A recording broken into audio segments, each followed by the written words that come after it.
Do you think your network is important? Most people will now say, yeah, of course, my network is important. What do you think? And that's exactly what we're going to talk about today. Why do you see some organizations, some leaders, some people where networking works so well, and networking is a crucial part of my business as well?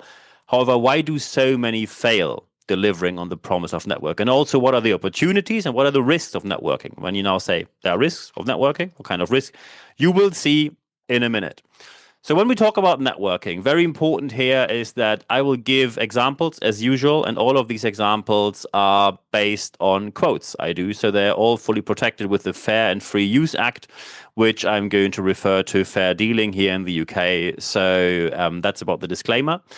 When we now talk about leading, networking, and recruiting, first, leadership goes a long way. I give you a very simple example, and that's why leadership stays always at number one, no matter what you do. When you, for example, talk to someone who you know they work for company X and you want to work for company X, so they say, hey, do you have any job openings? And they say, yeah, we do. It's a good fit. What about this one? You say, oh, yeah, great. That's exactly what I'm looking for. And then you say, so how is it working for you? People don't say, oh, yeah, we have this very modern office with these parking spaces. And no, that's not what they say. Either they say it's a really great corporate culture, our leaders walk the talk, they are always very down to earth, they are very approachable, etc. Or they say, well, I can tell you we have an amazing team, great people, and we all know how this phrase then goes on. We have an amazing team, great people, but the leaders are just you simply have to endure what they do. It's not great, but they're there, so we can't get rid of them. And that's exactly the problem. Leadership has the so-called omnipresence. Omnipresent means you can see it absolutely anywhere. There's not a single area of the business where leadership does not have an impact. And when you say your leadership isn't great, you must be aware of the fact that the people focus you want to have or pretend to have is simply not there. And that's how it ends very quickly. Extremely mediocre on either Kununu, which is the German version for rating employers, or Glassdoor.com, which is the more English-speaking version of it. The people focus is what you need to deliver first, and that is where everything starts, because leadership has the highest amount of outreach. And when you now say, how can I get outreach? How can I get outreach to get access to certain resources, access to certain people, access to certain job openings, access to certain areas of expertise? That is where the networking kicks in. So when we talk about networking, and networking, by the way, often people say, look, I'm more of an introvert. This is not for me. I am born and bred Northern German. Believe me, when I moved to the UK and they told me about networking, entering a room of complete strangers and then talk to them is as far out of my comfort zone as it could possibly be. So it is very obvious that I am not a born and bred. I'm not a natural networker. Not at all. I learned networking. And networking is crucially important because networking gives you trust. We talk about the so-called bilateral transitive trusts. And some people might now say, what? Exactly. Bilateral transitive trust. And when you say buy some, can you explain? Yeah, of course I'm going to explain that. So when you, for example, say, let's say you are person X and you want to approach Mrs. Miller. The problem is Mrs. Miller doesn't know you. So of course you can now do cold calling, and there's of course scientific evidence that cold calling works to a certain extent. However, when you want to approach Mrs. Miller to, for example, sell a product, or you want to get in touch for a job opening and you do not know Mrs. Miller, you will quickly end up with the assistant and say, yeah, send a slide deck, send an email, leave a message, give me your business card, thank you, I get back to you. And as you know, they never do. So you need to build this trust. The question is, how do you do that? And let's say you are person X and you want to approach Mrs. Miller for a job opening, or you need some of her expertise. You need her as a resource, or you want to sell a product to her. And now okay, direct way to Mrs. Miller, not really there. But wait. I know this person, Mrs. Helpful. Mrs. Helpful, I met on this convention. We know each other for years. We worked back in the days at uni together, and at our first employer after uni, we're still in touch. I know that Mrs. Helpful knows Mrs. Miller, and they like each other and they trust each other. And that is where the bidirectional, the bidirectional trust comes in. You have a bidirectional trust with Mrs. Helpful. You have no connection to Mrs. Miller. The good thing now is there is a bi-directional trust between Mrs. Miller and Mrs. Helpful. And this trust now shifts to you as long as Mrs. Helpful gives you an introduction to Mrs. Miller. That is the so-called bi-directional transitive trust. That is why people network. And that is, by the way, when you, for example, are looking for certain services, may it be a plumber or a lawyer or whatnot, you can, of course, just Google around, or you can go to any kind of online resource, or you just ask around your neighborhood and say, hey, do you know someone who can? And then they will tell you these people are probably the good ones, and these people are the ones to be avoided. So gaining this trust is crucial because you get access to resources, you get access to people, you get access to job openings, you get access to a lot of things that you had no access to before. However, there is a risk to networking. And many people now say, where on earth could there be a risk to networking? Well, sometimes you have, and that is what networking really is. Networking means you refer qualified people. When people sometimes say, hey, do you have an expert lawyer on XYZ? I refer people who I personally do not even like that much. Of course, it's nice when you have some sort of good feeling with them. However, when you know someone is the subject matter expert, I don't like them personally, but they are the subject matter expert. I rather recommend them over someone who I like more and has less competence. Because that's called networking. Networking is proper networking. Real networking is based on skill set, based on qualifications. Could be degrees, could be anything else, but it's based on what people can actually do. And here comes the risk. Quite a high number of networking is not networking. It's not networking. It's an insider deal. It's nepotism. It's cronyism. It's corrupting the system. It's pushing people into positions where they shouldn't be. Someone approaches you and say, hey, I really need this job, and then you're the decision maker, and we know each other, from uni, and I don't have the experience yet, but you could put in a good word for me. So what you do is you call it doing them a favor. And this favor means you put someone in the position where they shouldn't be. Why did you do that? Because you will sooner or later say, hey, mate, look, I did you this favor, and guess what I need now? I need a favor back. And then you very quickly are in a so-called tit-for-tat system, as they say in a bit of a mediocre middle-aged English. This for that, if you translate that to modern-day English.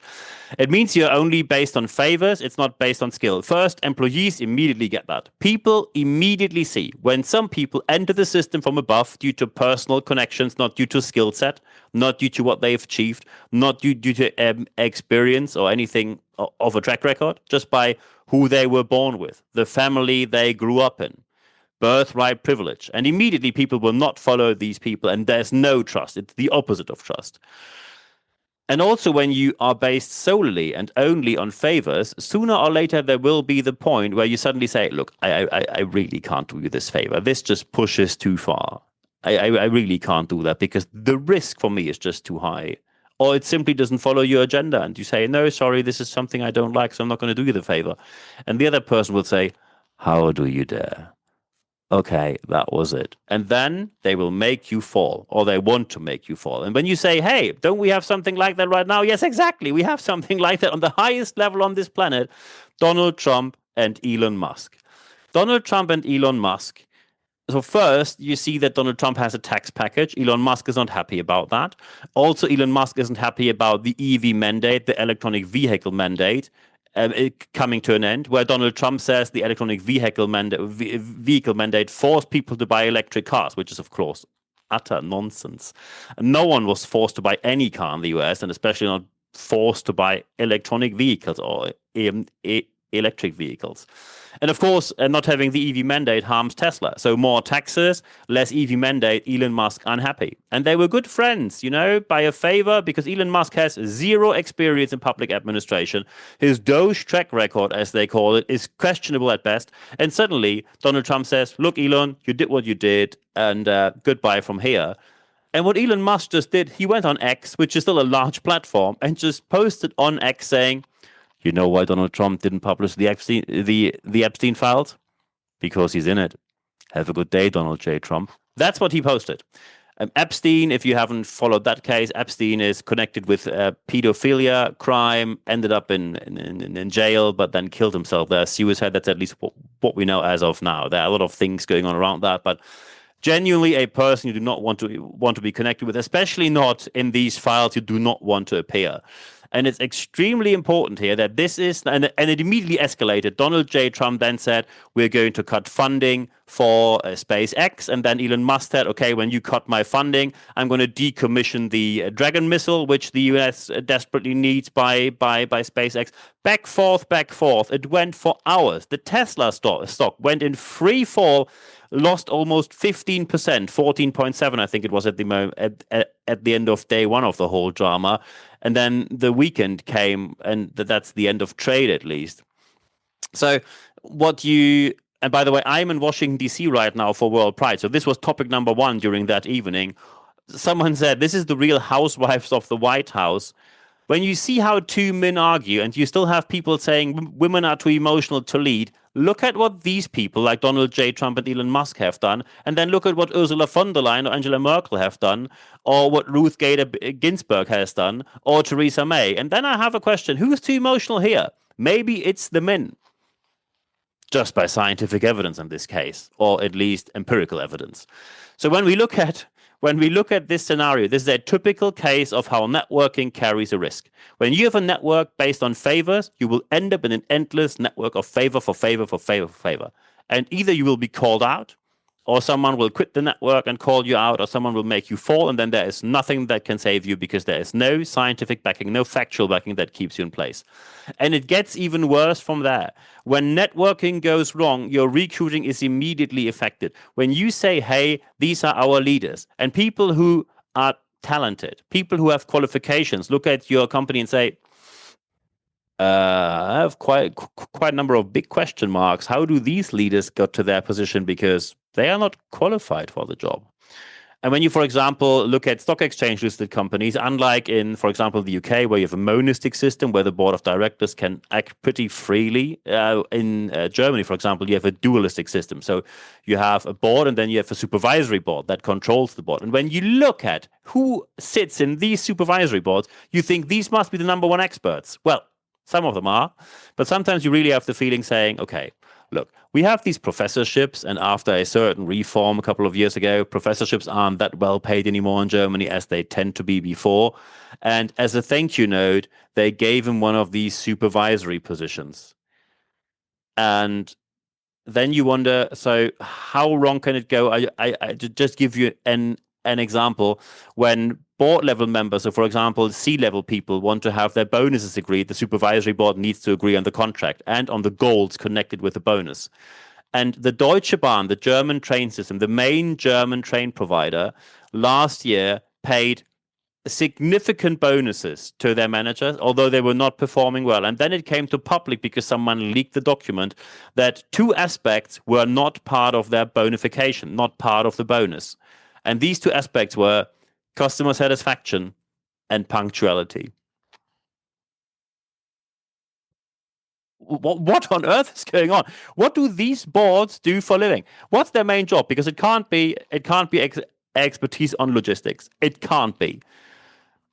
You don't need to be an expert on train logistics to know that customer satisfaction and punctuality, when you transport people from A to B, is a pretty crucial aspect. Even when you transport goods, punctuality and customer satisfaction is the key aspect of having repeat business or one-off business and never again.